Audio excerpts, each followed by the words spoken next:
Start by testing your charging adapter to make sure it supports enough output power. UGREEN power banks, especially fast charging models, work best with adapters around the 65 watt range. If the adapter doesn't supply enough wattage, the power bank may charge slowly or not charge at all. Try using a different wall adapter and cable to rule out any compatibility issues. Next, test the power bank with multiple devices.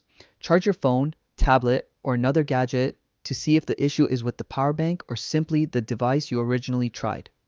If none of your devices charge properly, the power bank itself may be the problem. Also, take a moment to check the physical condition of the battery. Look for swelling, cracks, overheating, or any changes in shape. Batteries naturally wear down over time, and signs of damage can indicate that the power bank is reaching the end of its lifespan. Make sure you're using the correct port as well. Many UGREEN power banks include several USB-C and USB-A ports, but not all support input charging or fast charging. The USB-C port labeled for both input and output is typically the one designed for charging the power bank itself.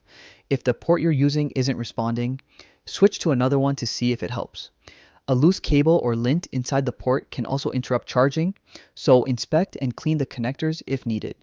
If you've tried different cables, adapters, devices, and ports, and it still won't charge, the issue may be internal. At this point, contacting UGREEN support is the best next step. They can walk you through more detailed troubleshooting and may offer a repair or replacement if your unit is under warranty.